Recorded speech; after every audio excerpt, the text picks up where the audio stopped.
Now we shall be talking on the theorem and problem based on transversal या फिर इसको हिंदी में तिर्यक रेखा कहते हैं। और शायद आपको याद होगा कि when we were defining different types of angle we could define angle made due to transversal. ने वहाँ दिखाया था कि जब दो पैरेलल लाइन है उसको एक तिर्यक रेखा काटती है तो उससे बहुत सारे कोण बनते हैं।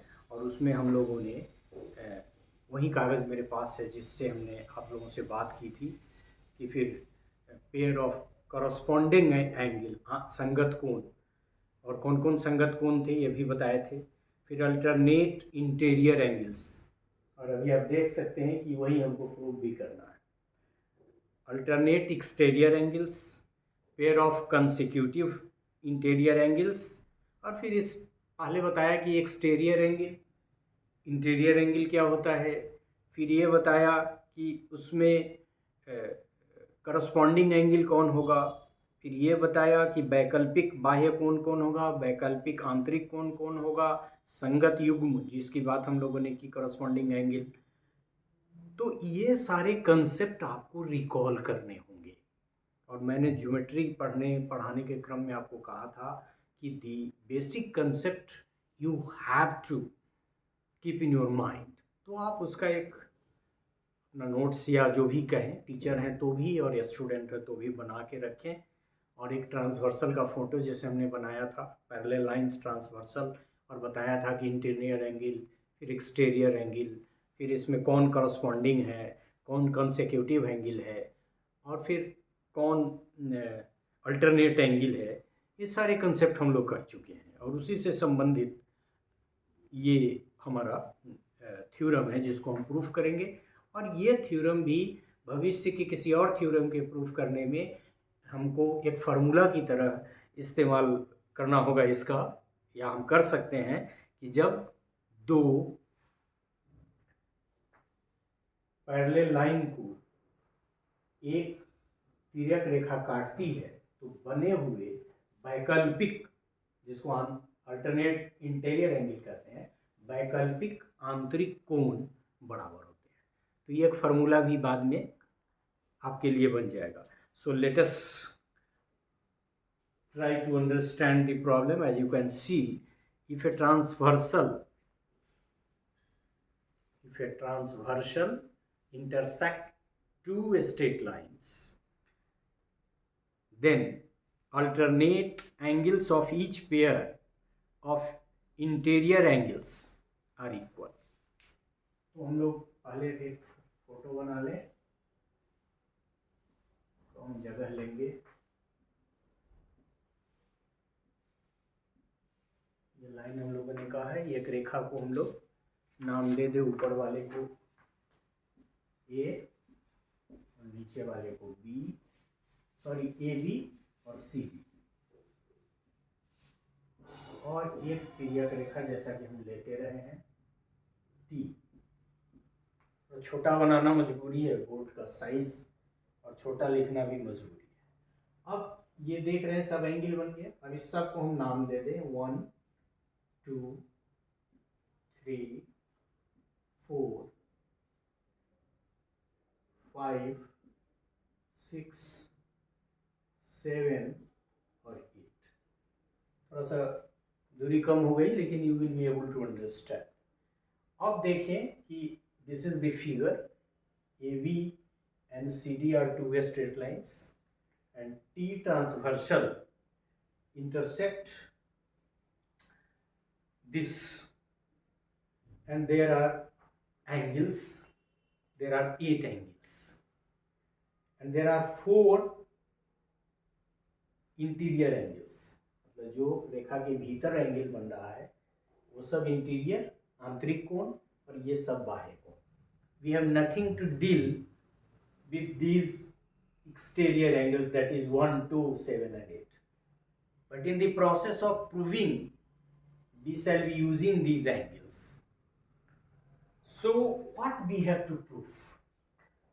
3 4 5 6 are 4 interior angles, and 4 and 6, 3 and 5 are alternate interior angles. मतलब 3, 4, 5, 6 सभी इंटीरियर एंगल्स है, लेकिन पेयर की यदि बात करें, युग्म की बात करें, तो इसके साथ कौन है? 4 के साथ 6, उसी तरह से 3 के साथ 5। मतलब यह कि हमारे पास जो वैकल्पिक आंतरिक कोण का जोड़ा है वो कौन कौन है? 4 और 6 और 3 and 5. So what we have to prove? We have to prove that angle 3 is equal to angle 5. एक यह प्रूफ करना है, और दूसरा क्या प्रूफ करना है कि angle 4 is equal to angle 6।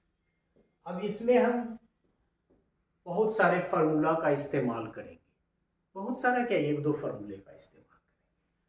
अब जिसमें पहला काम ये करेंगे कि हम लोग 2 एंगल, एक हम लोग जानते हैं वर्टिकली अपोजिट एंगल का कंसेप्ट, और दूसरा अभी हमने इसीलिए चर्चा कर दी कि करस्पॉन्डिंग एंगल। अब ये आप देखें कि वर्टिकली अपोजिट एंगल कौन कौन है। अब यहाँ यदि देखें तो 1, 3, 2 और 4, और यदि हम करस्पॉन्डिंग एंगल की बात करें तो 1 के करस्पॉन्डिंग 5 है, और फिर 2 के करस्पॉन्डिंग 4 है। 2 के करस्पॉन्डिंग, सॉरी ये तो वर्टिकली ही है, 2 के करस्पॉन्डिंग 6 है। तो वर्टिकली अपोजिट एंगल 1, 3 है, और फिर दूसरा वर्टिकली अपोजिट एंगल का जो वर्टिकली अपोजिट एंगल है वो फिर ये वर्टिकली अपोजिट एंगल, और दूसरा करस्पॉन्डिंग एंगल का हम इस्तेमाल करेंगे। तो करस्पॉन्डिंग एंगल कौन कौन है? एक तो जो एक तरफ है 1, जहां है 5 वहां, तो 1 and 5, angle 1 is equal to angle 5, और angle 2 is equal to angle 6। So you can see कि 1 इज इक्वल टू 3। क्यों 1 इज इक्वल टू 3? क्यों? Vertically opposite angles are equal, so 1 is equal to 3 और 2 इज इक्वल टू एंगल 4। क्यों? क्योंकि दोनों vertically opposite है, देख सकते हैं। अच्छा, यहाँ एक लाइन हम खींच दे, मतलब हम एक केस में इसका और इसका इस्तेमाल करेंगे। मतलब एक हमको आया 1 इज इक्वल टू 3, दूसरा आया 1 इज इक्वल टू 5। अब इससे हम क्या निष्कर्ष निकाल सकते हैं? इससे कि जब 1 3 के बराबर है और 1 5 के भी बराबर है, 1 3 के बराबर क्यों है? क्योंकि 1 और 3 वर्टिकली अपोजिट एंगल्स है। वर्टिकली अपोजिट एंगल्स का मतलब लंबवत विपरीत कोण, तो दोनों लंबवत विपरीत कोण है 1 और 3, लिहाजा 1 3 के बराबर है। फिर दूसरा लंबवत विपरीत कोण का कोण है एंगल 2 और एंगल 4, ये दोनों आपस में बराबर है। और यहाँ फिर क्या है कि संगत कोण इसको बोलते हैं, करस्पॉन्डिंग एंगल। 1 का करस्पॉन्डिंग एंगल 5 है, और हम ये भी जानते हैं कि संगत कोण आपस में बराबर होते हैं, इसलिए angle 1 is equal to angle 5, और फिर संगत कोण 2 का 6 है, तो angle 2 is equal to angle 6। मान लीजिए इसमें इक्वेशन 1 और इसमें इक्वेशन 2 और इसमें इक्वेशन 3 मान ले हम, और इसको इस इक्वेशन 4 मान ले।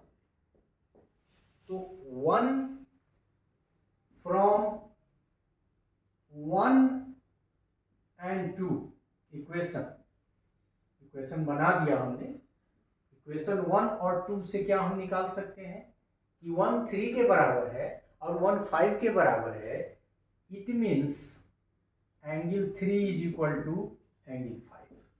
उसी तरह से हम 3 and 4 इक्वेशंस की मदद से क्या निकाल सकते हैं कि 1 5 के बराबर है, सॉरी 2 4 के बराबर है और 2 6 के बराबर है, जिसका मतलब क्या हुआ कि 4 6 के बराबर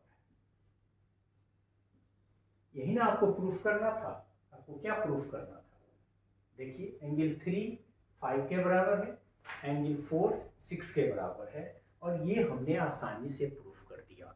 हमने आपको शुरू में बताया कि ज्योमेट्रिकल कंसेप्ट में आपकी क्लैरिटी, बेसिक नॉलेज की जब तक क्लियर नहीं होगी, then you will not be able to attack the problem or solve a theorem or a problem. So in this way we can conclude that we have proved angle 2 is equal to angle 4, angle 2 is equal to angle 6. It means each pair of corresponding angles, that is angle 3 and angle 5 in the given figure, and angle 4 and angle 6 in the given figure are equal, and so we can use it as a formula that if a transversal intersect two parallel lines, then alternate angles of each pair of interior angles are equal. तो एक तो alternate है और दूसरा interior है। तो चार ही interior angle है, तो अल्टरनेट कौन है? सो आप जान जान गए हैं। करस्पॉन्डिंग अल्टरनेट माइनर डिफरेंसेज है। यदि ये उल्टा हो जाएगा तो थोड़ा बहुत गड़बड़ हो सकता है, इसलिए एक बार उसको फिगर बना के अच्छे से समझ लें, और इसीलिए हमने बिगनिंग में ये चीज़ आपको बताई थी। So thank you, we have proved that if two straight lines are being intersected by a transversal, the angles, that is alternate interior angles, are equal. The pair of alternate interior angles are equal. Thank you.